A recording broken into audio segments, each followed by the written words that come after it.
Ladies and gentlemen, we are back for episode 9 of the Vaultcast. We are joined, as always, by our fearless editor-in-chief, the man himself, Mr. Adrian Wassel. Adrian, how are you today? I'm doing great. How are you, Dan? Real good. Very excited for this episode. We are joined by the third Vault co-founder, your brother, our friend, Mr. Damian Wassel, the CEO and publisher of Vault Comics. Much as Thanos collected his Infinity Stones, we have now collected all 3 founders with this episode coming out. So with this third Musketeer episode, Adrian, what can people expect to learn from Damian in this episode? A little bit of everything about the ins and outs of making comics, from the business side to printing. He's going to get really granular. The thing to know about Damian is that he's the smartest person I've ever met. You know, I've lived under the shadow of that my entire life. Actually, a kind of great thing to know as a young kid, that you're like, try as you might, you'll never quite be as smart as your brother. And you'll get to see why in this episode. Damian has such an incredible command of every facet of the business. I think people need to remember that we started making comics by self-publishing. So at every stage when there was a question that needed to be answered, Damian was the person who figured out how to answer it, and then equipped really me and the rest of the team as we continue to grow with the tools to answer those questions ourselves and develop command over the space. So yeah, you're going to get to hear a lot of expertise from obviously my favorite person on the planet, my older brother and my hero, Damian. Without him, there wouldn't be a Vault. Could have said it better myself. This episode is going to be especially interesting for our retailer friends. Damian gets into a lot of the ins and outs of some of our retailer initiatives, as well as just what it takes to be a leader. There's some business talk in here. Anyone who has ever started their own company or wanted to start their own company, this episode is for the entrepreneurs, the dreamers, the madmen. Without any further ado, our interview with Vault co-founder, publisher, and CEO, Damian Wassel.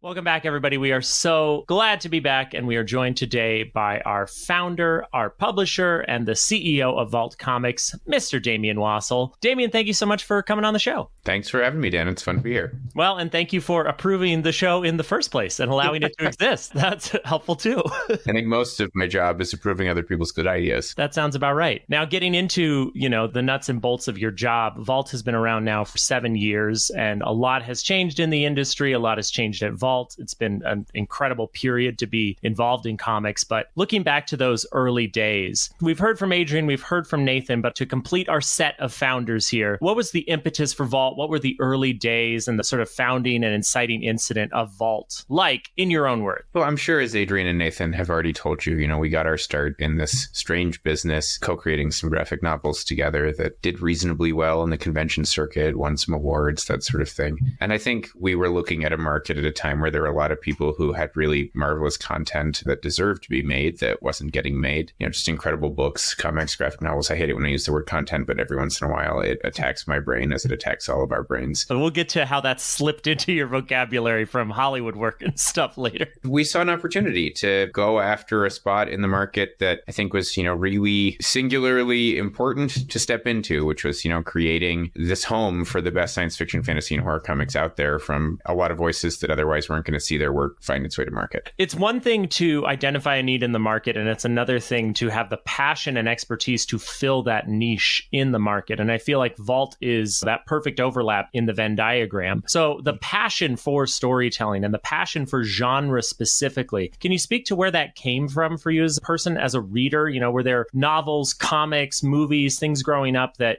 helped you cultivate this love of fantasy, science fiction, and horror? I was a very early reader.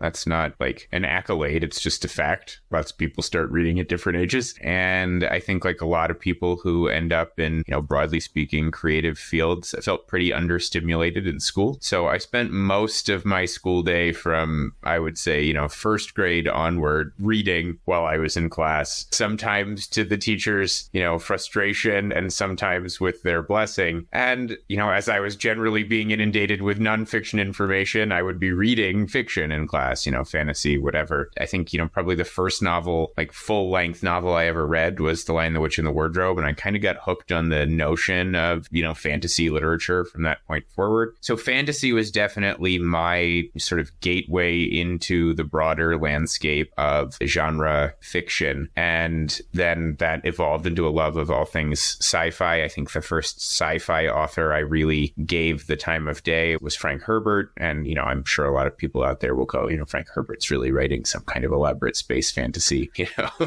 No one knows what a Holtzman generator does. There's no underlying explanation of any of the scientific conceits. No, Damian, I think you just don't understand the science behind the Kwisatz Haderach. No, it's all very scientifically sound genetic principles. Yeah, clearly.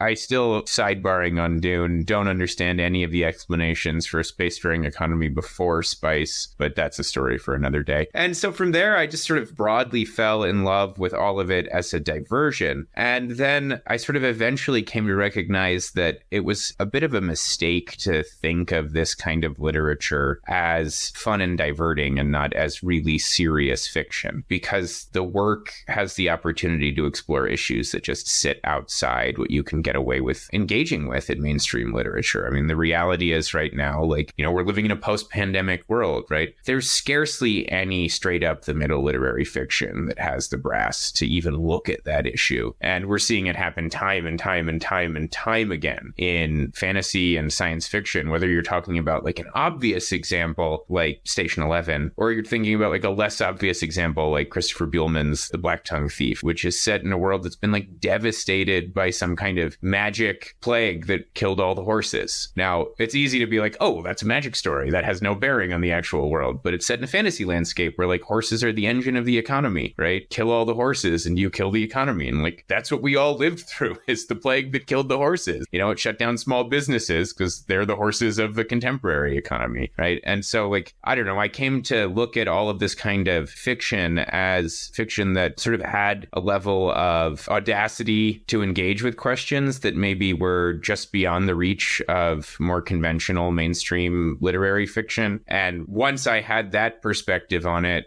sort of fell in love with it again and went back and reread a lot of things that I had sort of thrown away as pure pulp. And even then, like some of the fiction that I think it's easy to look back on now and go like, oh, that's disinteresting nonsense. It's just, 80s pulp sword and sorcery, like the Thieves' World anthologies that, were edited by Robert and Lynn Asprin in the 80s. On the one hand, you could look at that as claptrap. And on the other hand, you can go back and read that first volume and realize that it's 10 different authors exploring like how to identify in a world that's changing. And they're like actual like deep, interesting questions about sociology and anthropology that come out in that. Maybe I'm overreaching, but that tends to be, my instinct. And then, horror is something I think I sort of eased my way into through growing appreciation with horror fiction. And then also, being the brother of just devout lover of horror cinema. I'll never quite share Adrian's enthusiasm for it, but I follow along. And I think I've actually written more horror fiction than sci-fi for sure. Fantasy is definitely where most of my writing goes. I mean, it sounds like, this was woven into your DNA from an early age, very much a part of who you are, not just as a publisher, but as a person. And we've talked to Adrian, we've talked to Nathan about, growing up together and, drawing comics together and watching movies and TV shows and, this love of genre entertainment sort of infusing your childhood. Did it feel like just sort of a natural evolution of that dynamic when you all decided to start a company together? Well, I mean, to be fair, we'd all gone off and done very different things. Before this happened, I spent 10 years as an educator and academic. I taught math at the middle school through high school level, and then went and, did some graduate work at the University of Michigan and taught there for a while. My field was philosophy, and I pretty quickly in that, 7-year period at the University of Michigan came to realize, no slight to philosophers who do work that's deeply interesting, but desperate to do something people might care about again. Led me, I think, very quickly back out of that field. And I will say, like, teaching is a noble profession and universities are ignoble institutions at the moment. I don't want to put you on blast or anything, but little known fact, you do have your PhD, correct? Yes. But that sort of thoughtful examination of life and of stories, of mathematics, I mean, it permeates the Vault catalog. We've talked about the artistic look and feel of of Vault books. We've talked about sort of the editorial principles, but really, something that I'd like our listeners to know is like, this is at every level, from design, we have an episode with Tim Daniels coming up where you'll get to hear more about those influences, but also like from the top, from the publisher, we try to talk a big game, but honestly, this is in the DNA of Vault at every level in every department. We really just love this stuff. I think some people might hear the work of a publisher and think, oh, that sounds sort of business minded, but decision making and a lot of the principles that you're trying to instill into the catalog and as you put things out into the world still comes back to that love of these stories and treating them with the deference that they deserve. Yeah, I mean, we talk a lot internally on the team about how,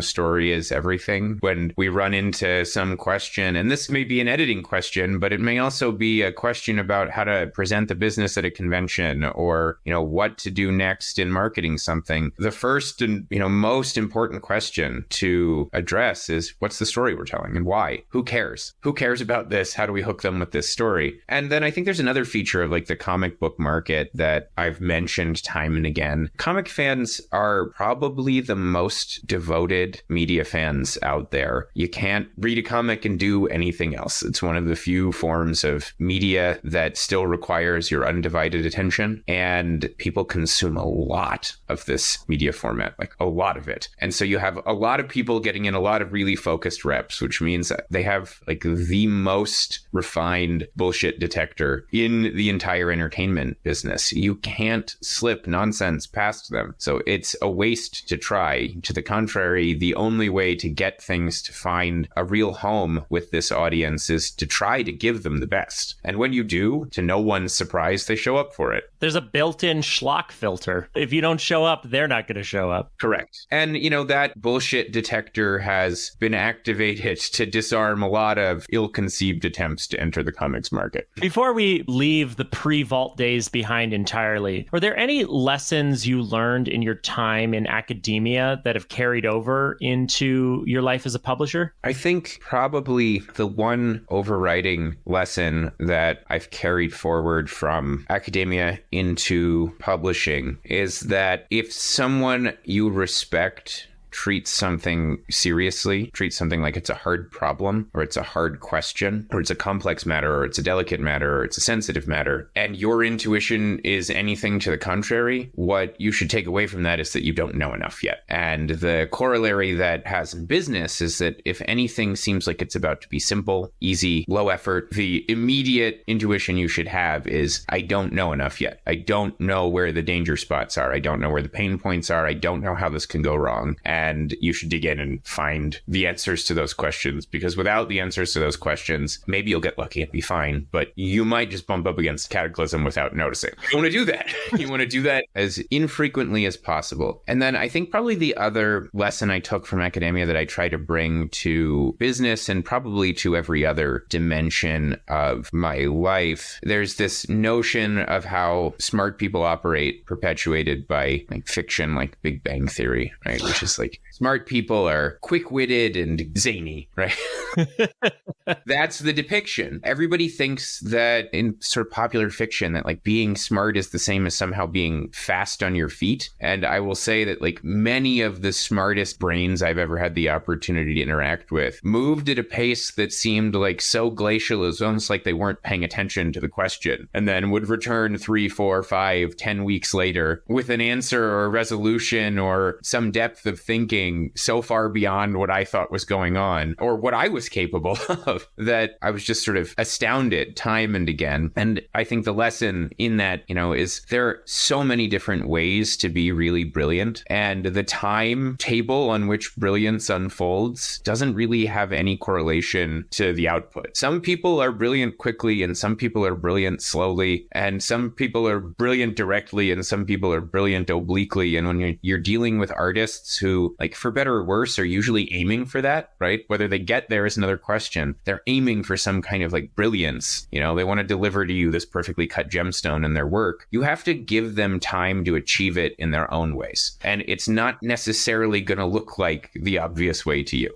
A perfect example. I mean, I say this as someone who is quick on his feet, and I can guarantee you that does not correlate to intelligence. But the perfect example is Chris Sabella. We were doing Godfell with Chris Sabella, and we were having a marketing meeting, and we were talking about a tagline for the book. And myself, David, our head of marketing, Ben Hennessy, the artist, Cindy, who runs the book market for us, we're all throwing out ideas. We're all just churning out one-liners, and it's just real fast coming. And Chris is silent, deadly silent. And he just kind of stares up in the corner for a good 2 minutes while we're all just throwing stuff at the wall. And then he just turns to us and goes, "God's dead. Who's next?" And we're like, well, that's the tagline. That's done. Thanks, Chris. We wasted a couple of minutes of us just, trying to be fast, and he was thoughtful and considered and came back with perfect tagline. It was a fun moment. Now, what is the day in, day out work of a publisher? What are you responsible for? What are your sort of daily tasks? Because I know a lot of people are interested in lettering, editing, coloring. There's so many aspects of the comics industry that we give a lot of attention to, but publishing, the work of the actual publisher, I don't think is something that people talk about as often. So I wanted to hear in your own words what the job of a publisher is. I think that my experience with this job is probably going to differ from the experience of somebody who works on a bigger team than ours, where the publisher role may sit separate from, the sort of operational head of the business. Obviously, I do both of those things here. So if I were to characterize like my whole job, it's running day-to-day operations for the business, including things like capital raising when that's required,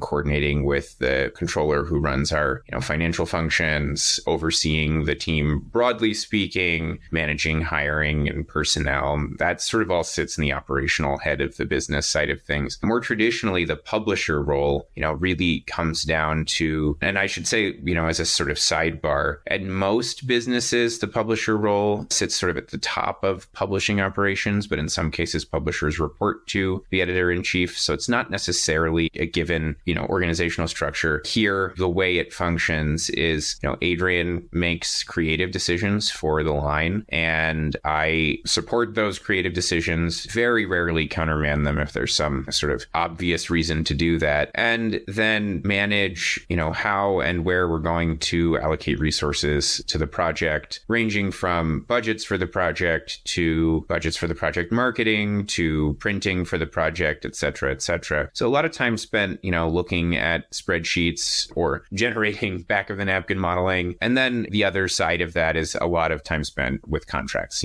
negotiating the final phase of an acquisition once it gets handed off from editorial. Within that process, what are some of the biggest challenges your retailers or customers, the end consumers of comics might not be aware of as part of the life of a comic? What are some of the biggest challenges to getting something printed, shipped, and in the hands of a reader? I think probably most people don't track, even people who work elsewhere in the business, even creators in some cases who haven't self-published a book, the complexity that's involved with printing a thing. I think in part perhaps because, inkjet printers are so commonplace, we tend to think, a printer is just a thing that's, there when you need it. I'd sort of caution everybody to think about how reliable their own home printers are.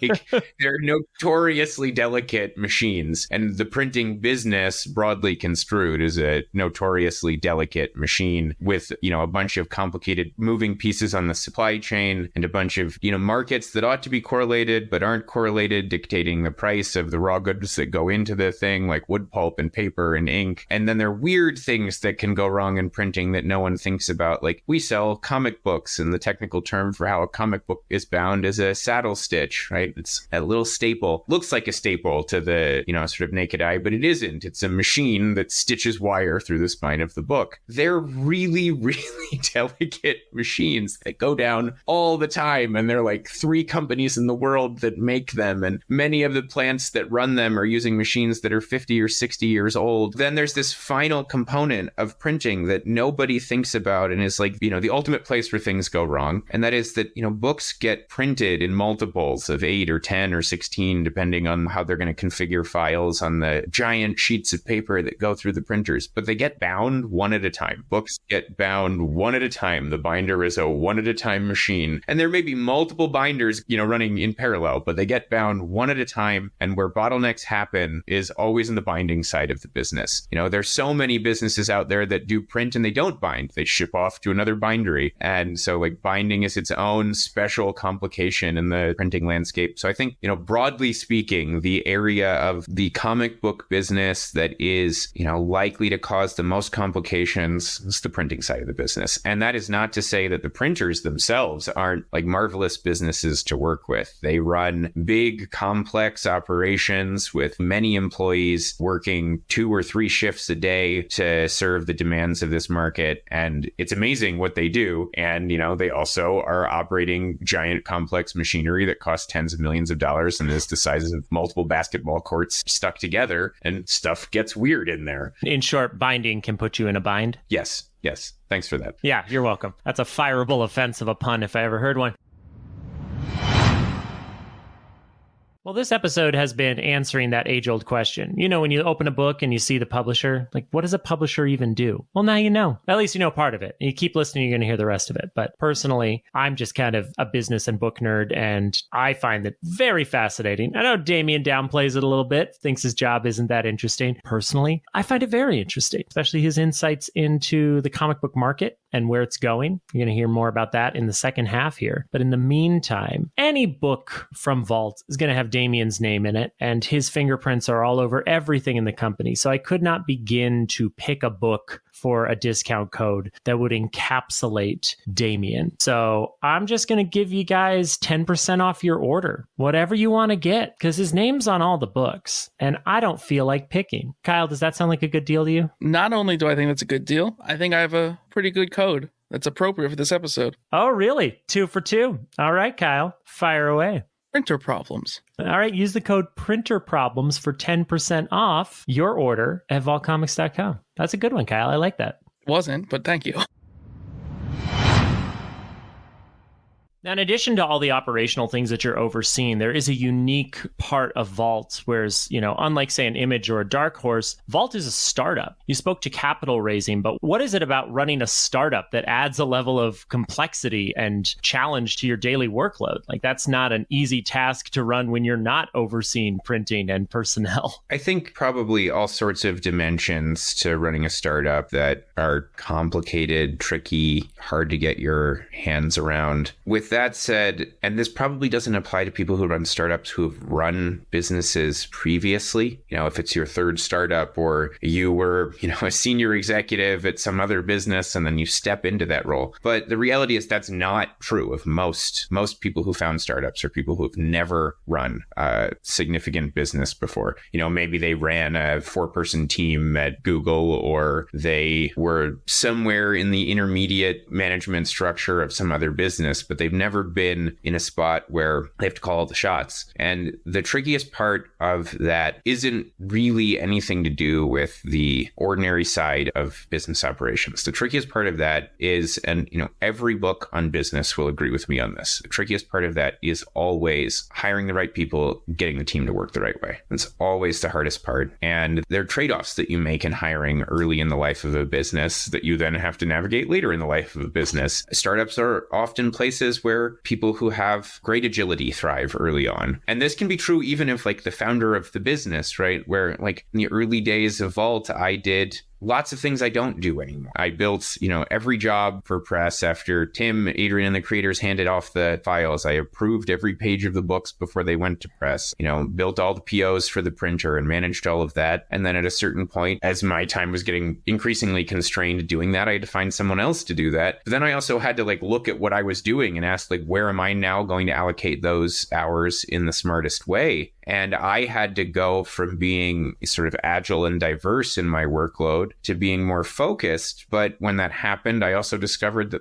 I didn't know enough about the areas that I was now focusing on. And so there was this period of desperate learning, and balancing that on a personnel side and on a personal side, I think is the hardest part of running a new business of any kind. You have to find these opportunities to go from being agile and diverse in the work you're doing to being focused and expert in the work you're doing. But expertise doesn't come for free. You got to find it somewhere. You got to find it with time. Time is hard to get your hands around. To add a layer of complexity, as you've had people come on board Vault and who've assumed different roles and have done different things within their time with the company, you're also managing an entirely remote team. And that comes with its own set of challenges. Vault's pretty much always been a remote team, except for the earliest days. But even then, Nathan was in another city. So having a fully remote team, how does that either complicate things or, what are some of the advantages to it? That's a tricky question to answer, because if you asked me, I would say that I hate it and I wish that we were all in one place. But the biggest advantage of running a fully remote team is that you have access to talent in a larger market. That's why companies take that step. The biggest challenge of running a fully remote team is that you almost unequivocally zero out the possibility for,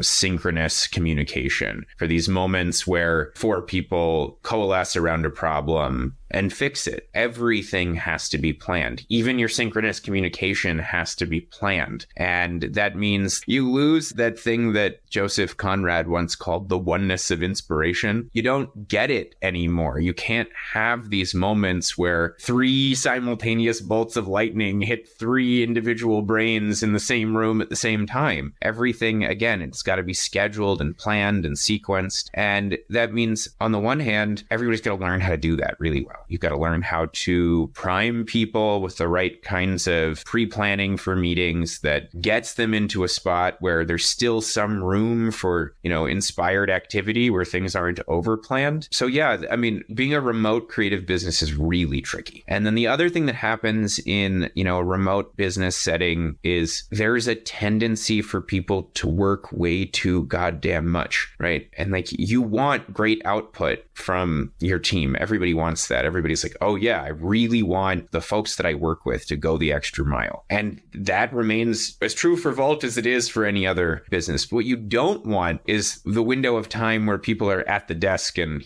they're just clicking, right?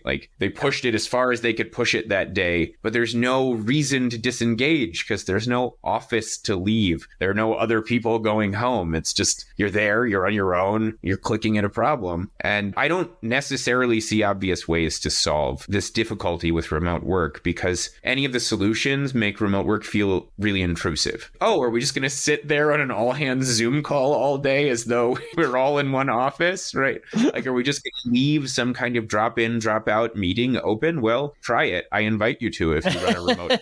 No one will show up. That's the challenge. It's really hard to replicate that. The advantage is that you get a team that's physically distributed across the country. So you can, when you run a business that has, brick and mortar retail engagements like we do, you can often cover a wider range of territory than you otherwise might. As I said previously, you get to hire people in a wide range of markets. You get, interesting time zone coverage. We have folks from Maine to Alaska. So we have people on deck, much of the day. So it doesn't really matter when, say, a printing email comes in, somebody's going to be there to respond to it. But yeah, if you ask me my preference, it would definitely be, some way to recreate an in-office environment. Well, in addition to, the Vault team, the core staff being, dispersed and fully remote, the same is true with our creators. There's people working in Europe and the UK and in South America and Asia. We've got talent spread all over the world. And aside from just being the home to genre content, what do you think Vault offers creators that draws in such diverse talent from across the globe to bring their stories to life here? What do creators get at Vault that they might not be getting elsewhere, or that Vault just especially excels at? You probably get a better answer to this question from Adrian, and maybe I'll parrot the answer that he's already given you. But we don't publish a lot of books. We publish a very small, very tightly curated collection of books, which gives us the time to give each of those titles, I think, more attention than they might get. That's not not to say more resources. They might get more resources elsewhere. They get more attention here. And the other thing that we have is like a deep interest in doing different things with the books that we put in market, a really strong interest in getting different stories from the creators we work with than maybe they've published elsewhere, putting different stories out in subgenres than we've seen from other publishers. And one of the ways I think we try to get access to those is by asking the talent we work with to bring us the stories they think everybody else would say no to. And that's very much a thing we're interested in, is the stories that deserve an opportunity to find a market and weren't going to find it elsewhere. And if it weren't for that spirit, we wouldn't have Money Shot, folks. Seeley tells it every time. Everybody else passed on it. Nobody wanted it. Vault was like, hell yeah. Take us to the moon. Well, additionally, because the catalog is so small, as a percentage, the rights that have been picked up, as far as further adaptation, there was already a Vault TV show very early on in the life of the company with Vagrant Queen. Heathen's in development as a film. Resonant is in development as a TV show. There's more things we can't even talk about yet, but that level of success finding more life for the books, audio adaptations of things, merchandising opportunities, considering how small the catalog is and how young the company is, the success there is pretty overwhelming. Has there been,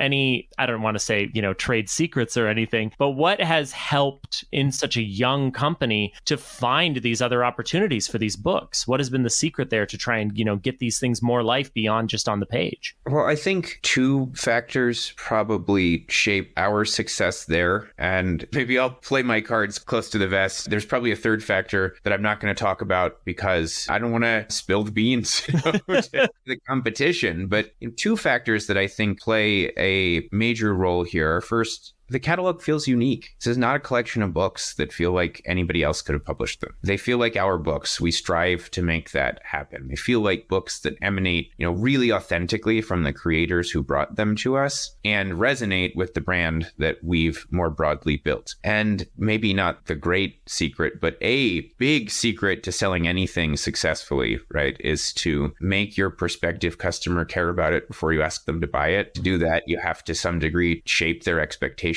for what you're going to deliver to them. If you went into an Italian restaurant and they serve you Korean food, it probably doesn't matter how much you love Korean food. There's going to be a moment of dissonance. We have done a really good job shaping prospective partner businesses' expectations for what they can get from our collection of stories. And we don't treat this, I used a word earlier that's like a bad buzzword in my mind. We don't treat this like a bundle of content. In no business materials do I ever use the words IP. I can't stand it. These are stories. It's not just a bundle of ideas. These are fully fledged stories with characters and settings and feelings that people care about. And we take them really seriously. So we expect the people that come to the table to talk about doing business with us to take them seriously. And we usually show them the door immediately if they don't. And that has led to a kind of seriousness of interest that's enabled us to have a respectable deal flow. The other thing that I think really helps make this happen is that nearly everyone in our business reads nearly everything we publish. And that means that, interest for all sorts of deals filters in from all sorts of different directions, whether it comes to me directly or it percolates in through editorial or hits somebody on the sales and marketing team. And that first line of response is almost always studied and careful and engaged. And that just helps, create a better cycle for selling the book. And then, the third thing that I'm not going to talk about in any detail, I will just say, have the right representatives makes a big difference. Well, do you think that this level of care and your approach to dealing with people who only really care about stories, had an impact on the outside properties that have come to Vault? The fact that Vault has published Vampire the Masquerade and now Deathstalker, those are things that obviously didn't originate with Vault and didn't come in as creator-owned properties. So how does that philosophy transfer over to something that is, an existing story? So this is another instance where I'm not going to put in a podcast recording what I would say give licensor, because I don't want someone else to go, throw that spiel into their sales pitch. But you got to take what you're working with there as a licensee really seriously, right? You have to think about this as just as important as any other kind of story you're going to tell. And you have to ask, how do we do something important in the work? There are obvious ways to fail at that. We've all seen obvious failures in the licensing landscape. And I'm not pointing specifically to comics because I actually think comics, broadly speaking, has a pretty good track record when it comes to licensing IP. And I think that probably ties back to the understanding everybody who works in publishing and editorial has with regard to comics, which is like, you cannot sail a turd past this audience without getting caught. But we see it happen in all sorts of other businesses in the entertainment community, broadly construed, where people think, okay, I have a piece of globally significant IP. All I have to do is give it a beginning, middle, and end, package it and ship it. And now I get to sell units. And maybe that's true. Like maybe the unit sales are great, but it doesn't do you much good when the work is garbage. So our thinking there is always, can we achieve excellence with what we're doing? And is there a reason for it to be a comic? Because the answer to that question is not always yes. You know, there are plenty of things that exist that might be robust performers in the market that have no reason to be comics, and like we don't want to do them. This idea of balancing existing known quantities and the fervor and passion of brand new creativity kind of comes together perfectly with Headshell. You know, working with these recording artists who have tremendous fan bases and are already known names and big in themselves, but taking these creatives and harnessing the stories that they want to tell and taking them into new directions and putting them into comics. So what has it been like to help rock stars realize comics dreams? It's a blast. The thing is, everybody I've had the opportunity to interact with in the music business, and I'm not going to, name folks in particular here, but including folks who have reputations as of being, really precious about the work that they do. They've all been lovely. Like these are people who've devoted their lives to art. And I know that it's like easy to look at a rock star and be like, wait, they didn't devote their lives to art, but that's like what they do, right? They make music for the entertainment of people, and many of them never stop doing it. They're still touring well into their later years when they have no real reason to do it except love of what they do, love of, sharing that connection with their audience. And when you have the opportunity to work with artists like this to create new connections with their fans, the level of excitement on both sides of that process is astronomical, and it's just a lot of fun. It's a lot of fun to engage in those conversations and, to sit down with people who spent the last 40 years being, maybe one of the most famous guitarists in the world, and have them say, I've always wanted to make a comic and I never had the chance to do it, and be involved in making that thing come together. And, I will say that it's been a professional delight. I look forward to continuing it. That's amazing. The last thing I wanted to get your perspective on is there's been a lot of talk in the industry about how the direct market has changed. We had the highs of COVID in the collector's market. A lot of things have changed, and there's been plenty of talk and editorializing about who's to blame, what's at fault, why things are changing the way that they are. But I just wanted to get your perspective, having been in the industry as a publisher for 7 years now. Where do you see the big changes in consumer behavior, and what do you see as sort of the biggest challenges on the horizon for the comics industry? These are questions that I'm notoriously reluctant to give sharp answers to. I'm sure your frustration, David Harper's repeated frustration, Heidi's occasional frustration. I don't like prognosticating about our business because I'm not sure that it does me any good, and I am selfish in how I answer these questions. I'm also not sure it does our competitors any good either. I think at the end of the day, we face the same problem now that we've faced, since Wortham was on the scene, right? It's an access problem. The access problem is conceptual, and it is in the current, sort of microeconomic environment, financial, and in some cases it's geographic. Many people don't know where to buy a comic, and if they were presented with an opportunity, they might think that the transaction was too costly. And in some cases, they just don't live anywhere that they could buy one, even if they wanted to. And it's easy to say like, oh, everybody lives near a comic store, but that's not even remotely true. Like even in major metropolitan areas, live in the wrong neighborhood in New York and the nearest comic shop is 45 minutes away from you. It's just like not a thing you're going to go to. I don't think there's anywhere on earth that has more comic shops per capita than New York. If you're too far south or too far north, good luck, right? Yeah. Like they're not there. And that's the challenge for us as a business. The thing that we have to continue to confront is getting the market to treat comics and graphic novels like books, plain and simple, not books with pictures or anything else, like books. These are books. You can buy them where you buy books. You can buy them where you buy Magic the Gathering cards too. Get out there and buy them because they're books and you're going to like them. And that's like the big challenge we face, this conceptual access problem. It's going to be the challenge we face, until there's a sort of full changing of the guard and nobody remembers when, comics had a little comics code stamp on the front cover anymore. Well, but you've tackled that issue of access head on by taking the direct market distribution channels that exist, the comic shops, and arming them with a revolutionary idea of truly free books, free to retailer books. We started with Unnatural Order and we've continued it with Beyond Real. There's more titles coming in this. And, I wanted to give you your flowers on the record that this was your idea. This was your idea for how to, really energize the market and give people access to books that they might not otherwise know about or take a chance on. And I think the response has been pretty overwhelmingly positive. In your mind, creative solutions like that probably are the way forward to try and, get us there, yeah? I'm not sure that every publisher is equally enthusiastic about the success of their competitors, but I am. I want to see everybody's good ideas perform because it gives us more options. It gives us more ways to engage with the market. I want to take a step back, though, and I think this is going to tie back into something we were talking about earlier. The idea may have popped out of my mouth, but it's really hard at a small startup to,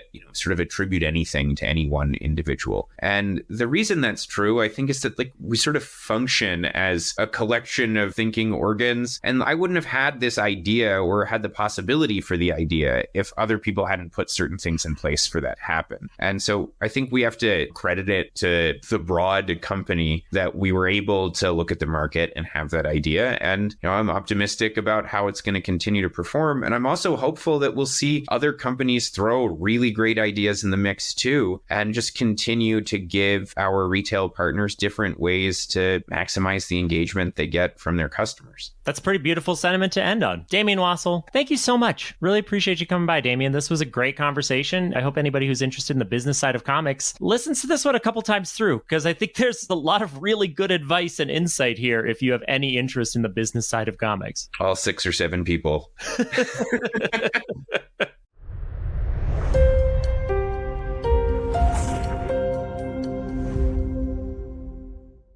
All right. Between the crash course you've gotten from Nate, from Damian, Adrian, you all should know enough to start your own comic book publishing company at this point. We've given you all the information. So be sure to keep tuning in for more tips and tricks from within the trade so that you can become our competition or work for us. Oh God, I don't know what kind of monster I'm unleashing now. We're giving away all the company secrets, Kyle. Oh, I was supposed to say something funny there. I didn't have anything. Sorry. Yeah, that's all right. We'll just say the end bit. The Vaultcast was produced by the guy who couldn't think of anything on the spot, Kyle Foucher. It is hosted by the guy who always puts him on the spot, Daniel Crary. The logo was designed by someone I try to never put on the spot, Mr. Tim Daniels. And social media support should never be put on the spot, but it is provided by Britta Bisher. The Vaultcast is a copyrighted production of Vault Comics, copyright 2024, all rights reserved. Now say something funny, Kyle.